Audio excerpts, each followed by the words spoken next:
John always had kind of idolized these, you know, these sort of the bad kids or whatever, the drapes, you know, the long hairs. A lot of what I used was my stepfather, you know. He was a guy who grew up as a greaser. I mean, he was full-on, you know, greaser in Chicago, you know, in the 40s and 50s. And so he became the kind of primary, you know, sort of basic model for Crybaby for me. And, you know, that combined with, you know, certainly Eddie Cochran, Gene Vincent, and big admirer of John's films. I always thought, you know, he was such a so sort of outside the system, and such a kind of a great radical, you know, filmmaker. And so yeah, I was very intrigued and excited. And then when I read the thing, it was like, oh, this is, you know, perfect. A lot of read-throughs, a lot of rehearsals at his house before we started shooting. It was such a great period, such a great time, you know.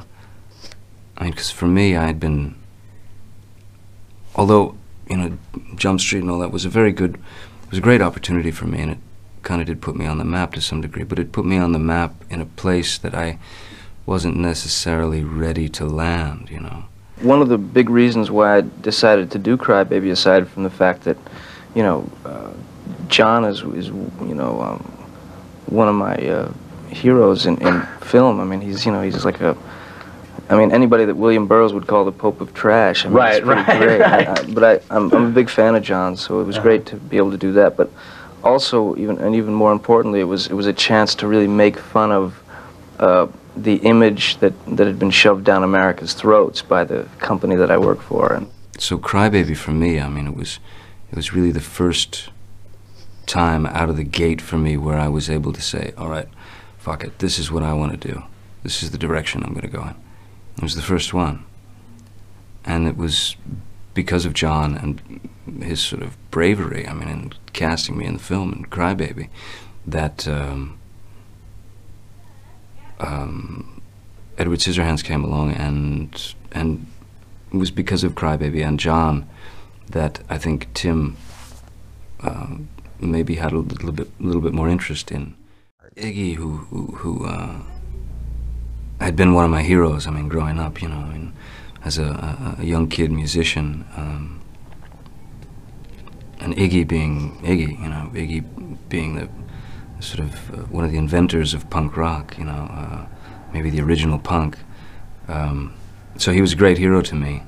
When John told me that Iggy was going to play Uncle Belvedere, I was so excited.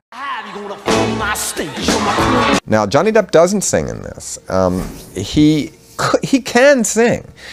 He made tapes and everything, but I think we decided to go with this other voice to be consistent through the whole thing. I was pretty proud of King Crybaby, the song. I thought it was a great vocal performance by James Infield, and the musicians were all good. And we had a lip sync coach. Can you imagine, is there anybody when you're young and say, what do you want to be when you grow up? I want to be a lip sync coach. But he was good, and you can see, I think the lip sync is pretty good in it. And it's hard to. You have to be a half a second ahead, really, for it to work. And he taught, they had lip sync lessons.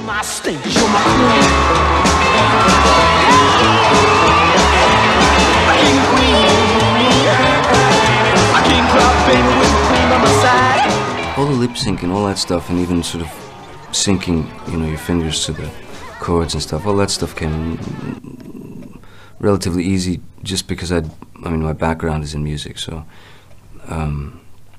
yeah, that stuff came pretty easy. I just, you know, I mean, I just don't dance, you know. I don't get it. It's not my thing, you know, so John, of course, was like, oh, don't worry, you'll be fine, don't worry. Before, I can't dance. Even when I was a kid, you know, I would go to, like, you know, me and my friends would sort of sneak into the dances and stuff, and I never danced. I could never. Nightmare. It was a nightmare. I mean, horribly frightened. It's time for being I mean, you know, quite a while. I felt free, you know, when I went there, when I went to Baltimore, and really felt like I had been accepted into that family.